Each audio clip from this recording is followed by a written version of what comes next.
จ้าคืออย่างพุทธภาษาเสร็จๆนี่แต่เลยมีหยันซ้ำอันนี้เป็นสองคำว่าพุทธภาษาเสร็จ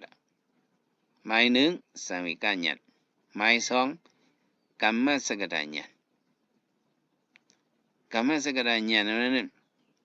บอกว่าที่เลยยุมพ้อนดีพ้อนให้กรรมนั่นนะเนาะยุมพ้อนดีพ้อนให้กรรมนั่นเป็นซึ่งหือเขาเฮ็ดตัวเฮ็ดซบว่าใจแจ่มซะเนี่ยเขาเฮ็ดอยู่ซะเนี่ยมันเป็นกรรมวันหลังเฮานั่นน่ะที่เลยยุมพ้อนหลีพ้อนให้กรรมกรรมนั้นได้ก็เศร้าคือ คืออย่างพุทธภาษาในยุมพ้อนหลีพ้อนให้กรรมอยู่คือก็ภาษามังซื้อในคำยุมพ้อนหลีพ้อนให้กรรมเหมือนซึ่งว่า ไอ้ทุกการที่เหมือนซึ่งคอมมิวนิสต์เขาสั่งเขาจะในเดคำยุมพ้อนหลีพ้อนให้กรรมเพื่อให้ลีเดเป็นลีเพื่อให้เดเป็นให้จัดนามีจัดปานลื่นมีจะในคำยุมพ้อนหลีพ้อนให้กรรมคำยุมเหมือนซึ่งภาษามังซื้อเขาว่ามันมีกรรมให้กรรมลีมีเยี่ยวดีพระเป็นเจ้าผ่านมาเขาว่าจะในที่ก็ยุมว่าได้เช่นนั้นอันนี้มันเป็นยุมพิษไว้กุ้ยสนิทที่สุดที่ไปกันลองแล้วเสียมว่ามันอิงปึงเลยกรรมวันหลังให้เลยเปลี่ยนมาอันนี้เดี๋ยวเลยยุมกรรมอันนี้เนาะเฮ็ดเลยว่าเดี๋ยวเลยยุมพ้อนนี้พ้อนให้กรรมละเนาะสายาวะอนุบายินีเพราะเฮ็ดลองตั้งหลีก็การตั้งหลีนี่มันเป็นเหมือนเจ้าหนังกล้องเงาให้เลยเฮากะแล้วก็มันซ้อมเฮาพอเฮ็ดลองตั้งให้เสกกันว่าดอบเต็มมันเหมือนเจ้าหนังหมักล่อกิงซ้อมห้อยตีนโววดเว้นวันหลังเฮานั่นอากุศลเฮาก็มันก็ล้ำมาสำหนังหมักล่อกิงซ้อมห้อยตีนโวโปโวไปอย่างกว่าหมักล่อลงไหนซ้ำอิดซ้อมห้อยตีนโวกะบอกว่าวดวันหลังเนี่ยมันล้ำขึ้นมาในเป็น เฮาได้เลยยุ่มพรหลีพรให้กรรมในห้องว่ากรรมสกตาสมาธิที่พอมีกรรมสกตาสมาธิที่นั้นก็มันเป็นรองยุ่มยำมันเมียนนั่นที่เป็นไอ้ดูกาได้ที่เป็นฮือเนาะมีกุศลอกุศลกรรมหังแล้วสัมเป็นหนึ่งมันที่ได้ที่นั่นก็สัมติว่าพระเป็นเจ้าผ่านมาบันกวยหมูมาวัวควายปลาว่าจะในพระเป็นเจ้าผ่านมาตาก้นกินกวยเอากินก็มีตั้งพิษทางพอยุ่มพิษเจิงไหนก็ตั้งพิษมันเขียนกว่าลึกนั่นเนาะพอยุ่มกรรมสกตาสมาธิที่ในเหมือนเจิงพุทธภาษาก็อันยุ่มกรรมสกตาสมาธิที่ในเป็นพุทธภาษายุ่มไว้เจิงไหนฮินดูเขาก็ยุ่มกรรมพ้อนหรือพ้อนให้กรรมจีนนว่าถ้าจีนน่ะน้องว่าจิมเขานั่นก็เขาก็ยุ่มกรรมก็ก็ลองยุ่มมันกรรมนั้นมันเสมอกันลีอันเป็นฮินดูเขาสั่งเขาเนี่ยเขาสั่งว่าอัตตาดิกทีเลยยุ่มอันเขาพุทธภาษายุ่มพ้อนหรือพ้อนให้กรรมเนี่ยเขาสั่งเอาอนัตตาให้เลยยุ่มยิงปึงเดือเฉพาะอนัตตาให้เลยเขายุ่มพ้อนหรือพ้อนให้กรรมเลยมันเลยเป็นอันไหนผมเอาอนัตตาญาณให้เลยฮู้จักหรือพ้อนหรือพ้อนให้กรรมนี่ก็อันเขายุ่มพ้อนหรือพ้อนให้กรรมนี่เขาจำได้กับเป็นจังหือห้ามจังกับเป็นกรรมวัฏฏีดิกที่เนี่ยเนาะกรรมวัฏฏีนั้นฉันเป็นยุ่มกรรมหนึ่งก็อีสังก็สมัยยาวดีกรรมวันหลังหมดเนี่ยอันไหนมันเอาปิสุบันกรรมในมาจิ้มจ้อมเป็นสังมาก็ว่าเป็นกรรมวันหลังในเป็นกรรมวัฏฏีดิกที่กว่าเป็นหมดอันไหนก็มันอ่อนป้นสัมสระไรกรรมวัฏฏีดิกที่เนี่ยกรรมสกตาสมาธิที่มันเอาเป็นเลยสังเวกญาณเฮ็ดให้เฮาอย่าไปเฮ็ดการให้การเบิกเพราะเฮ็ดการให้การเบิกซ้ำเนาะเพราะเป็นมิจฉาทิฏฐิเพราะเป็นอเหตุกทิฏฐิเหมือนซึ่งว่าถ้ามีพระตรัสสังฆะมีพ้อนิพ้อให้กรรมเนี่ยก็เนาะจะเฮาปะปะสมิงระมดีมันนอนเนี่ยซ้ำที่เคยเฮ็ดลองเมือกมาซึมใส่หลีนั่นร้อนๆน่ะพอเฮ็ดลองหลีซะนั่นเนี่ยก็ซ้ำเป็นวดเวียนซ้ำเป็นอกุศลกรรมเลยเพราะว่าเฮาเนี่ยซ้ำดีกว่าอยู่งลายตรีสัมปิตะอสุรเกพวกกับเพียวดิงงลายตรีสัมปิตะอสุรเกฉะนั้นตาริมาเฮ็ด การออกม่วนป้นหลอดอันนั้นมันสำจังเฮ็ดแต่เฮ็ดการกุศลก็มันจังเฮ็ดแต่เฮ็ดตาหน้ากุศลศีลกุศลสัมมากุศลวิปัสสนากุศลก็มันจังเฮ็ดเลยอ่ะงะไลตริสัมปิดาสุรเกนะแต่ว่ากรรมสกตสมาธิที่ในเพราะว่ายุ่มยำเต้ๆวาๆนั่นแหละนักใจโกนเฮามันได้ไปหังมันได้ใครเงื่องเวการเมือกในมันได้เงื่องเวเนาะมันได้เลิกเหตุการณ์หลีเพราะว่าเงื่องเวการเมือกเฮ็ดเลิกเหตุการณ์หลีก็เพราะว่าเฮาก็มันก็ได้เลยหลีมันได้เลยฮอดถึงที่สุคติได้เป็นเมืองโกนหลีเมืองผีเมียดเจ้าในลูกที่เมืองโกนหลีเมืองผีเมียดเมืองสังถอดเจ้าในมันจังเฮ็ดเลยหาเลยการออกม่วนป้นหลอดก็ว่ามันเป็นที่เฮ็ดมันมีญาณเนาะมันมีญาณนี่แหละที่หมอใครจางฮู้อันถึงเลยอันหลีอันให้อันมีพรหลีมันได้หมอทัดสร้างและอันไหนแหละจังว่า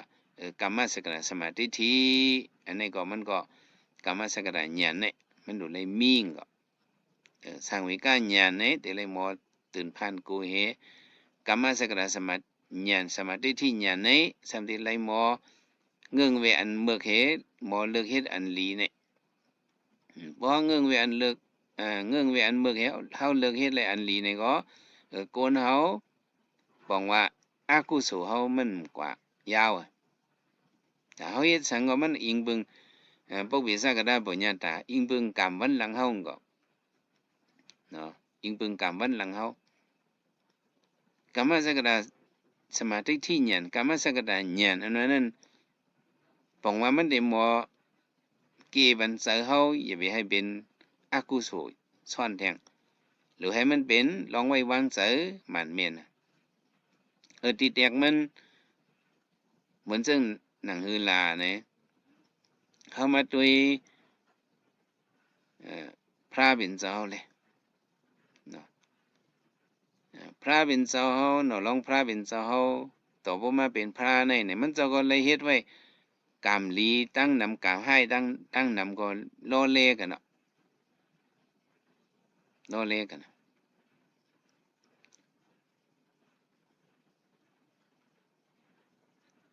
ถึงดีว่าพระเป็นเจ้าเฮาเป็นเอียงคัดเอียงหนังเขามีขันธาเนาะพระเป็นเจ้าก็มันก็มีเวทนาซึ่งเฮาว่ากว่าวันนั้นน่ะมีขันธาก็เวทนาในฮู้ก็มันก็มีพระก็มีเวทนายะหันตาก็มีเวทนาเนี่ยพระเป็นเจ้าเป็นเวทนาเอียงหนังเอียงคัดตะกาวเขาก็ยกเหี่ยวเขาก็ย่ำเป็นเลยเอียงหนังเอียงคัดที่ลุกก็หยับที่นั่งก็หยับที่พื้นก็หยับพระเป็นเจ้าก็มันก็มีขันธาก็เลยมีเวทนาเอียงหนังเอียงคัดผมหมอไว้วางเสเนี่ยสิว่าจังหือก็บ่เกากว่ากันนั่นกว่ากันนั่นก็บ่เกากว่าย่องอันนั้นก็ย่องอันนั้นติก็หาเน่สิซื่อสิเมียวนั่นน่ะก็กรรมสกตญาณอันนั้นมันติเลยป่องซะจังหือเอียงหนังเอียงคัดนี่ก็บ่สังเลยเกาพระเป็นเจ้าเป็นเอียงหนังเอียงคัดนี่พระเป็นเจ้าเฮานี่เส้นตั้งเฮาน่ะสัตว์ก่อนวันหลังเขาเป็นคนยำเขาเป็นเจ้าไล่หลวงคนป่อปุยคนป่อคนหมอมวยในดังหนอล่องติวตาให้เขาให้ขี้เข่งกันให้ก็มให้ขำก็เอาเจอต่อสายแหละก็มังติวตัดติวตัดนี่มันแห่งรู้ไหลคือเฮาน่ะเนาะรู้ไหลสลี ชื่อคือเฮาน่ะแหละมันแห่งเอาความอากาศขาเก๋มาขี้เน็กเต็กเตียงเฮ็ดเขาเฮ็ดให้เขาคั่นขำแหละก้นหวานก้นสนก็ตุกย้อนว่าให้เขาปัดติวตัดหนอล่องติวตัดในนี้ก็ป้าเจอป้าคอยมังมันติฮักเข่งไล่กันนี่ก็เลยฮักเอียงมันมาก็เลยเอาเอียงมันฮักมาก็ก็ขึ้นอีหลูมันนี่ก็มันก็ยอมสู้เมก็อีหลูมันนี่ก็ขึ้นเมยดยาบันมันให้มันแค้นนี่ก็มันก็ขึ้นหลีกว่าขึ้นก็เอาก้อยกะวนเวียนนั่นเป็นไม้และย่ำเลียวเก่าพระเป็นสมาเป็นพระเยาก็ก็เลยเงี้ยลองเอียงหงังเอียงขึ้นเอียงคัดในนี่อันนั้นมันเป็นไล่เกจใจนั่นน่ะชื่อว่าก็เอียงคัดในเป็นกอบย้อนก้อนนั้นก้อนไหนไหนมันว่ากรรมสกตสมาธิที่ไหนเพราะว่าเฮาเฮ็ดไว้ในก็วนเวียนในสักว่าวาดอบัดมันบ่ปั่นข่อยมา ขึ้นขอบปันเฮาขึ้นซั่นน่ะมื้อนังว่าเฮากว่าเกี้ยงเป็นรองลีเสตาก็แคบตีนเฮาซ้ำหายก็ติจังมีมือมาปามามือปางเงียเหม็นก้นก่อนหนึ่งจึงเฮาจะฮอดตรานั่นน่ะมือมาได้ปามามือปางเงียเหม็นก้นก่อนมือมาตึกแคบตีนมามือมีแคบตีนหายเอาปุ๊บหมอใส่เจอหมอไว้วางเจอเนี่ยแคบตีนหายเอาเนี่ยแคบตีนเก่าหายเนี่ยก็สำติเป็นเจอลำตัวซาสำติก็ว่าพืชตัวละมาหลักแคบตีนเก่ากว่าเนี่ยสำกัดจะลำป้าแทงก่อนมันหลักหำหันก่อมันจะลำป้าแทงเกาทางได้เป็นก้อนนั้นก้อนในเอาซ้ำกับไม้เจอแทงอันไหนเป็นอากุโสจะมลีในสืบซ่อนกันกว่าผมมีกรรมสกระสมาธิที่เนี่ยนะหมอไว้วางใจโยนิสมนสิการะมีหมอใส่ใจอ๋อแคบตีนเก่าหายในเด้จัดก่อนวันหลังเกายามลักแคบดินเปิ้นมาในวนเวียนก็อันหนึงได้ปีกว่ายาวเนี่ยพวกหมอไว้วางใจซึ่งในได้ก็อากุโสก็มันเป็นเอาลูจะเขาก็เมากว่าจัดก่อนเขาลักแคบดินเปิ้นมาเปิ้นขึ้นมาลักกว่าก็มันงับกันกาวมันปีกว่ายาวเนี่ยพวกหมอไว้ใจซึ่งในอันนี้มันอยู่ศาสตร์ใจไผไม่เฮิรนเฮาเด็กอาจจะลำก็มาสุดพวกหมอไว้วางใจได้จัดก่อนเขายามสุดเฮิรนเปิ้นมาเลยไผขึ้นมาไม่เฮิรนเก่าเนี่ยอันไหนกรรมสกระสมาธิที่กรรมสกระญาณนั้นมันหมอเกลิดใจปันมาสุขใจเข้าหึงเข้าฮีนั่นเอาตะลาให้เกลิดอันไหนในวิปัสสนาสมาธิที่ญาณนั้นแต่เลยมีอันไหนวะแต่ว่าเฮาเลยมาตัวขันธาในนี่ก็มันก็เป็นกรรมวันหลังเฮานั่นน่ะเนาะกรรมวันหลังเฮาเลยเศร้าทางเฮ็ดมาการหลีถึงขั้นกุศลเฮาพองยุกยองเอาเฮามาเกิดเป็นโกนบนมาเป็นหางสำจังเลยมังญาที่ในเกกังสมาธิที่นั่นน่ะโกนนั้นฮู้จักพระตราสังขารยุ่มยำพอนี้พอในกรรมยุ่มยำลองการมักตราโผตราเนี่ยเฮาได้มังญาขิงข้าวยามนี่ก็เลยว่าเป็นกรรมเฮาพองยุกยองนี่แหละส่งมาปันเฮากรรมเฮาในหลีบ่ตันในเนี่ยว่าหมดใจเฮาจำได้ก็เฮ็ดจึงกาหมึกลงนั่นกามีตังหูนั่นกลุ่มกับเมา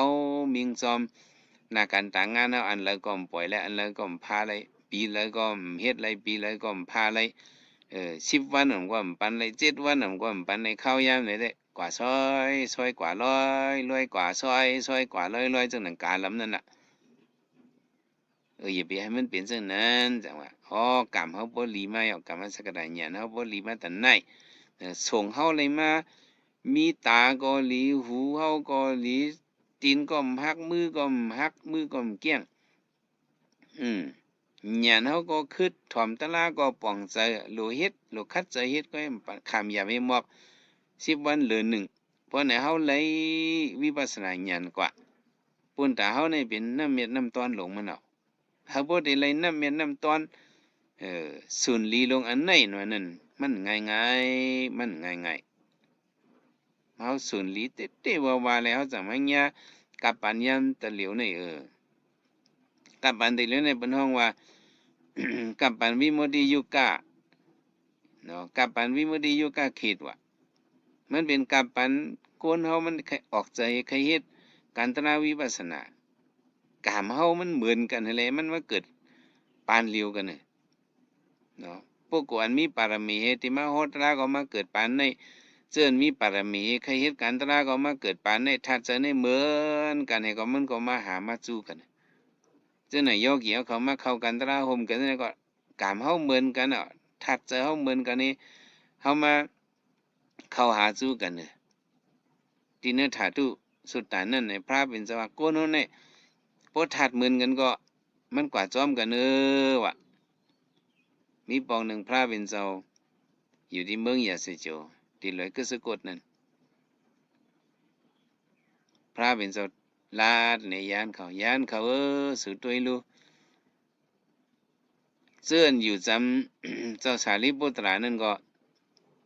เป็นเสื่อนมี หยันอย่างร้อนๆเนี่ยทัดหยันเขาเหมือนกันเขาก็อยู่จ้อมกันเข้าออกกันซื้อยาหารอันอยู่จ้อมเจ้าหมอกกะหลันก็เป็นเจ้าอันมีพุงตะโคอย่างร้อนๆน่ะอยู่จ้อมกันซื้ออันอยู่จ้อมเจ้าอุบาลีเนี่ยก็เป็นเจ้าอันตื้อกำวีนี่เพนๆร้อนๆว่ะทัดใจเขาเหมือนกันย่อเจื้อนอยู่จ้อมตีเวลาฉันเป็นอันเบิกอันให้ร้อนๆว่ะยาหันเจาน่ะก็กะลิกาเขาคือสังเขาเจาน่ะอยู่จ้อมตีเวลาถ้าเป็นพงนะจุ่มน่ะเกิดจังว่าโกนเฮาคนนำเจอเหมือนกันทัดเจอเหมือนกันก็มันก็เฮ็ดก่อกันไรอ่ะวนนำเจอทัดเจอเหมือนกันก็เฮ็ดก่อกันก็มันเข้ากันกี้มันเข้ากันวันนั้นน่ะเฮาจังได๋ก็ทัดเจอเฮาเหมือนกันบารมีเฮาส่วนมาเหมือนกันเฮาแค่ออกเจอแค่เฮ็ดกันตะนาเฮาฉะจะไปมาแย่กันผู้ก่อนที่ฮอดตะลาออกม่วนป่นรอดก็มันก็บารมีมันถึงมามันก็มาเกิดกับปานในมาแย่กันซื้ออันใครเข้ากันตะลาใครหาการออกม่วนป่นรอดในก็บารมีอ่อนสู่กองหมู่จงจันในไหลมาทบหันกันเห็นมาเป็นเสียตะเบกันฮอดตะลาเป็นหมู่เป็นปางซ่อมกันนะเพราะทัดเจอเหมือนกันได้อยู่จำกันหนูก็โกนเฮิรนเลียวกันก็มันมันเข้ากี้กันเพราะว่าทัดเจอเหมือนกันเนี่ยได้อยู่หลายวันหลายเมืองไกลกันหลายห้วยหลายลอยก็ย่อมันมาหาควันสู้กันนะก็เบื่อหางในเป็นกรรมสกตาเนี่ยเฮาเนี่ยมันคอยสู้กันย่อเฮาเลยมันเนี่ยกับปันมีสุนมีหมาเนาะ เนาะกูเนาถัดใจมันเหมือนกันเลยจังว่าวิโมติอยู่กาคิดว่ากับปัญญามเดียวก็ยิงปึงเลยกู้สู่โกนเฮาโซนเปลี่ยนมาโกนเฮาก็ถัดใจในโซนมาจังหือใครถ่อมตะลาหนอนั่นจะว่าใครถ่อมตะลาโยโย่ก็มันจะใครทันถ่อมตะลาวินิสุตันโยโย่ก็มันจะใครถ่อมบาตะลาวิปัสสนาการออกมนต์ปนหลอดอันนี้มันก็ไปหังมันเป็นกับปันมันถึงมาถัดมันเหมือนกันเนี่ยมันก็ย้อนมาเหมือนกันอ่ะก็บ่ย้อนมาเลยก้นมีปารมีก็อันที่มาฮอดตะลาบันก็มันก็โผล่มาตั้งเหยือตั้งนำนั่นเนาะจังว่าลูมีเจอเคยเฮ็ดก็เฮ็ดก็เฮ็ดเต้ๆเอาแห้งสร้างไว้กันหยันให้ได้จิ้มจ้อมข้าวยำเปิ้ลเฮาเปิ้ลข้าวยำนี่เด้เออวันเยาวันปีเยาปีเดือนเยาเดือนบ่กว่าไหนดีๆได้ก็ติเพียวครับในสมุทราลึกลงไอติมจังวักจังเต้าหังอ่ะเอาข้าวยำมันไปเลยเนาะตั้นนำก็ตั้นไปใน7 วันเลยตั้นไปใน10 วันเลยตั้นไปในเดือนหนึ่งเลยการสังฆราชลงนั้นเด้มันเหี่ยวให้บอกนั่นน่ะคนขายข้าวซอยนี่ก็ตั้งแต่ขายเอามือแล้วมันเหี่ยวให้บอกแหละเจเหมือนนายเขาปู่เขาขายมาลุงอูแมงขายมาอย่าถึงลุงขายมาไปเอาหลานขายแทงลิ้นขายแทงเหี่ยวให้บอกอ่ะคนกินก็เหี่ยวคนขายก็เหี่ยวให้บอกมันเหี่ยวให้บอกเกยกาเมียวอะไรนั่นแหละมังกำว่าเฮาได้ไล่หิมขิงหิมข้าวนี่แหละมาเฮ็ดเอาเนาะนี่ขมาปารมีอันนั้นเนาะหนึ่งวันเนี่ยมีอยู่24 ชั่วโมงเฮาออกผาดยานบันอายุกรรมกงเฮา30 นาทีคือ1 นาทีคือ2 นาทีเฮาออกผาดยานเนี่ยมันกลับไกลพงเฮาจังได้ปิกแบนหมดเลยเนาะตีไล่จังนั้นโหลไล่อึดไปได้กรรมเนี่ยนี่ขมาปารมีอันนี้เฮาทิ้งเลยเจอเฮานั่นปองเฮาอ่องปี้ตัวเฮาเจอเฮาว่ามันทิ้งเลยนั่งเด่นนั่งตะลาของก็เจอในว่า